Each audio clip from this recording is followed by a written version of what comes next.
Hello friends, இன்றைக்கி நம்ம சேனலில் ரொம்பவே டேஸ்டியான பரோட்டா சால்னா எப்படி செய்கிறதுன்னு தான் பார்க்க போகிறோம். கடையில் சாப்பிட்ற அதே டேஸ்ட்டில் ஒரு டேஸ்டியான பரோட்டா சால்னா வீட்டில் இருக்கிற பொருள் மட்டுமே வச்சு சிம்பிளாக ஒரு 10 நிமிஷத்தில் செஞ்சு முடிச்சிடலாம். இந்த சால்னா டேஸ்ட்டு மாறாமல் உங்களுக்கு பர்ஃபெக்டாக ஹோட்டலில் சாப்பிட்ற மாதிரியே வரணும்னா இந்த வீடியோவை ஸ்கிப் பண்ணாமல் கடைசி வரைக்கும் பாருங்கள். அப்போ தான் நான் எப்படி செய்கிறேன்னு உங்களுக்கும் புரியும். வாங்க இப்போ வீடியோக்குள்ளே போயிட்டு பார்க்கலாம். இந்த சால்னா செய்கிறதுக்கு முதல்ல ஒரு பேஸ்ட் ரெடி பண்ணணும்.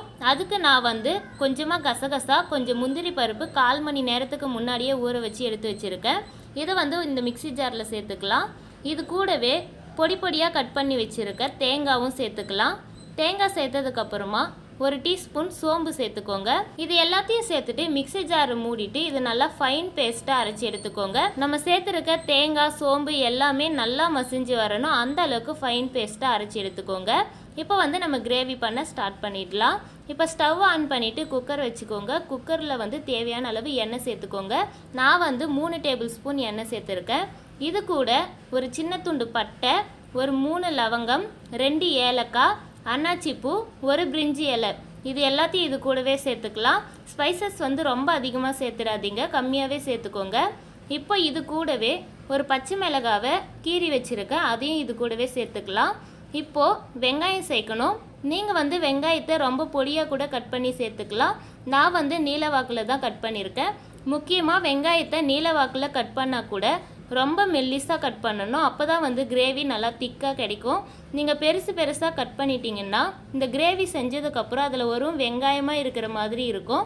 அதனால் எந்த அளவுக்கு முடியுமோ அந்த அளவுக்கு மெல்லிஸான வெங்காயமாக கட் பண்ணிக்கோங்க. இப்போ வெங்காயம் சேர்த்ததுக்கப்புறமா வெங்காயத்தை நல்லா வதக்கிக்கோங்க. வெங்காயம் கொஞ்சம் நேரம் வதங்கட்டும். எப்பவும் போல் வெங்காயம் வதக்கிறதுக்கு கொஞ்சமாக நம்ம உப்பு சேர்த்து வதக்கிக்கலாம். இது மாதிரி நம்ம உப்பு சேர்த்து வதக்கும்போது நம்மளுக்கு வெங்காயம் இன்னும் சீக்கிரமாகவே நல்லா வதங்கி வந்துடும். இப்போது வெங்காயம் நல்லா வதங்கினதுக்கு அப்புறமா இதில் 2 டீஸ்பூன் இஞ்சி பூண்டு பேஸ்ட்டு சேர்த்துக்கோங்க. இஞ்சி பூண்டு பேஸ்ட்டு நம்ம முதல்லையே சேர்க்கக்கூடாது.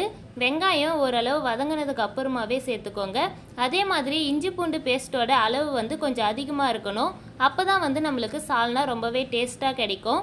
இஞ்சி பூண்டு பேஸ்ட்டு சேர்த்ததுக்கப்புறமா ஒரே நிமிஷம் போல் வதக்கிக்கோங்க. இஞ்சி பூண்டு பேஸ்ட்டு சேர்த்துட்டு ரொம்ப நேரம்லாம் வதக்கக்கூடாது. நம்ம எல்லா கிரேவிக்கும் வதக்கிற மாதிரி இஞ்சி பூண்டோட பச்சை வாசனை போகிற அளவுக்குலாம் இதை வதக்கக்கூடாது. இஞ்சி பூண்டோட ரா ஸ்மெல் நம்மளுக்கு அப்படியே இருக்கணும். இப்போ ஓரளவு வதங்கினதும் இதில் கட் பண்ணி வச்சுருக்க தக்காளி சேர்த்துக்கலாம். நான் ஒரு 5 பெரிய தக்காளியை நல்லா சின்ன சின்ன பீஸாக கட் பண்ணி எடுத்துருக்கேன். இப்போ இதையும் இந்த வெங்காயம் கூடவே சேர்த்து நல்லா வதக்கிக்கலாம். இஞ்சி பூண்டு பேஸ்ட்டு சேர்த்துட்டு கொஞ்சம் நேரம் வதக்கின உடனே தக்காளி சேர்த்துடணும். அப்போ தான் அந்த பச்சை ஸ்மெல் நம்மளுக்கு அப்படியே இருக்கும். இப்போ தக்காளி சேர்த்ததுக்கப்புறமா தக்காளி நல்லா மசிஞ்சு வர அளவுக்கு நம்ம வதக்கிக்கணும். நீங்கள் தக்காளி கட் பண்ணி சேர்க்கறதுக்கு பதிலாக மிக்ஸி ஜாரில் சேர்த்துட்டு அரைச்சி கூட சேர்த்துக்கோங்க. நான் கட் பண்ணி தான் சேர்த்துருக்கேன். தக்காளி சேர்த்ததுக்கப்புறமா இது நல்லா வதங்கட்டும் கொஞ்ச நேரம். இப்போ பாருங்கள், நம்ம சேர்த்துருக்க தக்காளி எல்லாம் ஓரளவுக்கு நல்லா வதங்கி வந்திருக்கு. நீங்கள் கரண்டியை வச்சு நல்லா மசிச்சு விடும்போது அந்த தக்காளி இன்னும் கொஞ்சம் நல்லா பேஸ்ட்டு மாதிரி நம்மளுக்கு வந்துடும். தக்காளி நல்லா வதங்கினா தான் இந்த கிரேவி நல்லாயிருக்கும். இப்போ இந்த ஸ்டேஜில் நம்ம கொஞ்சமாக புதினா இலை சேர்த்துக்கலாம். ஃப்ரெஷ்ஷான புதினா இலையாக பார்த்து சேர்த்துக்கோங்க. நம்ம புதினா இலை சேர்க்கும் போது நம்மளுக்கு சால்னா ரொம்ப வாசனையாகவும் ரொம்பவே டேஸ்ட்டாகவும் இருக்கும். அதே மாதிரி புதினாவை ரொம்ப அதிகமாகவும் சேர்த்துடக்கூடாது.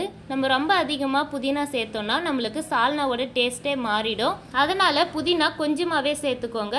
அதுக்குன்னு ரொம்ப கம்மியாக சேர்த்துடாதீங்க, கொஞ்சம் மீடியமாக சேர்த்துக்கோங்க. ரொம்ப அதிகமாக மட்டும் சேர்த்துடாதீங்க, சால்னா நல்லாவே இருக்காது.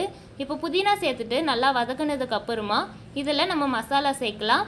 மசாலாவுக்கு 1/4 டீஸ்பூன் மஞ்சள் தூள் சேர்த்துக்கோங்க. அது கூடவே காரத்துக்கு ஏற்ற மாதிரி மிளகாய் தூள் சேர்த்துக்கோங்க. நான் 1.5 டீஸ்பூன் மிளகாய் தூள் எடுத்திருக்கேன். எனக்கு காரம் கம்மியாக தேவைப்படுறதுனால நான் கம்மியாக சேர்த்துருக்கேன். இது கூட 1/2 டீஸ்பூன் கரம் மசாலா தூள் சேர்த்துக்கோங்க. நம்மளுக்கு சால்னா காரமாக இருந்தால் தான் நல்லாயிருக்கும். அதனால் நீங்கள் காரம் உங்களுக்கு ஏற்ற மாதிரி சேர்த்துக்கோங்க. எனக்கு காரம் கம்மியாக வேணுன்றதுனால நான் கம்மியாக தான் சேர்த்துருக்கேன். இப்போ மசாலாலாம் சேர்த்ததுக்கப்புறமா அந்த மசாலாவோட பச்சை வாசனை போகிற அளவுக்கு நம்ம நல்லா வதக்கிக்கலாம். இதில் வேறு எந்த மசாலாவுமே சேர்க்க தேவையில்லை. இந்த மசாலா மட்டுமே போதும். நம்மளுக்கு சால்னா ரொம்பவே டேஸ்ட்டாக கிடைக்கும். வேறு எந்த மசாலாவும் நம்ம அதிகப்படியாக சேர்க்கக்கூடாது. மசாலா சேர்த்துட்டு 2 நிமிஷம் நல்லா வதக்கினதுக்கு அப்புறமா இது கூட நம்ம அரைச்சி வச்சுருக்க தேங்காய் பேஸ்ட்டு சேர்த்துக்கலாம். தேங்காய் பேஸ்ட்டு சேர்த்துட்டு அதனோட பச்சை வாசனை போகிற அளவுக்கு நல்லா வதக்கிக்கணும். நீங்கள் வந்து பேஸ்ட்டு சேர்க்கும் போதே மிக்ஸி ஜாரில் தண்ணி ஊற்றி சேர்த்து அலசி ஊற்றிடாதீங்க. ஃபஸ்ட்டு பேஸ்ட்டு சேர்த்துட்டு கொஞ்சம் நேரம் நல்லா வதக்கிக்கோங்க. அது நல்லா வதங்கினதுக்கு அப்புறமா நம்ம மிக்ஸி ஜாரில் தண்ணி சேர்த்துட்டு அதுக்கப்புறம் இது கூட சேர்த்துக்கலாம். அந்த பேஸ்ட்டில் இருக்கிற சோம்போட பச்சை வாசனைலாம் போகணும். அதனால் கொஞ்சம் நேரம் அப்படியே வதக்கிக்கோங்க. இது வந்து ஒரு 2 நிமிஷத்துலேருந்து 3 நிமிஷம் வரைக்கும் வதங்கினாலே போதும். அதனோட பச்சை வாசனைலாம் நல்லா சூப்பராக போயிடும். தேங்காய் பேஸ்ட்டு சேர்த்துட்டு ஒரு 2 நிமிஷம் நல்லா வதக்கினதுக்கு அப்புறமா இதில் நம்ம அந்த மிக்ஸி ஜாரை கழுவிட்டு அந்த தண்ணி இது கூடவே சேர்த்துக்கலாம். உங்களுக்கு வந்து இந்த சால்னா ரொம்ப கெட்டியாக வேணும்னா தண்ணி கம்மியாக சேர்த்துக்கோங்க. உங்களுக்கு தண்ணியாக வேணும்னா கொஞ்சம் அதிகமாக கூட சேர்த்துக்கோங்க. நான் வந்து இன்றைக்கி கொஞ்சம் கெட்டியாக தான் சால்னா வைக்க போகிறேன். அதனால் அந்த மிக்ஸி ஜாரில் கழுவி ஊற்றின தண்ணியே எனக்கு கரெக்டாக இருக்குது. இந்த தண்ணியிலேயே நான் சால்னா ரெடி பண்ண போகிறேன். உங்களுக்கு தண்ணியாக வேணும்னா நீங்கள் இன்னும் கொஞ்சம் தண்ணி கூட சேர்த்துக்கலாம். இப்போ இதில் தேவையான அளவு உப்பு சேர்த்துக்கோங்க. உப்பு சேர்த்ததுக்கப்புறமா ஒரு டைம் நல்லா மிக்ஸ் பண்ணிவிட்டு குக்கர் மூடி போட்டு மீடியம் ஃப்ளேமில் ஒரு 2 விசில் வச்சு எடுத்திங்கன்னா சால்னா சூப்பராக ரெடி ஆகிடும். இப்போது 2 விசில் வச்சதுக்கப்புறமா ப்ரெஷர்லாம் நல்லா போனதுக்கப்புறம் விசில் ரிமூவ் பண்ணிவிட்டு ஓப்பன் பண்ணி பார்க்கலாம். பாருங்கள், நம்ம சால்னா வந்து ரொம்ப சூப்பராக ரெடி ஆகிடுச்சு. நம்ம இந்த குக்கரை ஓப்பன் பண்ணும்போதே வீடு ஃபுல்லாக இந்த சால்னாவோட வாசனை சூப்பராக மணமணக்கும். அந்த அளவுக்கு ஒரு டேஸ்டியான சால்னா தான் இது. இப்போ இதில் கடைசியாக கொத்தமல்லி இலை தூவிட்டு சர்வ் பண்ணால் ஒரு டேஸ்டியான பரோட்டா கடை சால்னா ரெடி ஆகிடுச்சு. இந்த ரெசிபியை கண்டிப்பாக நீங்களும் உங்கள் வீட்டில் ட்ரை பண்ணி பாருங்கள். உங்களுக்கு கண்டிப்பாக பாராட்டு தான் கிடைக்கும். அந்த அளவுக்கு டேஸ்ட்டாக இருக்கும்.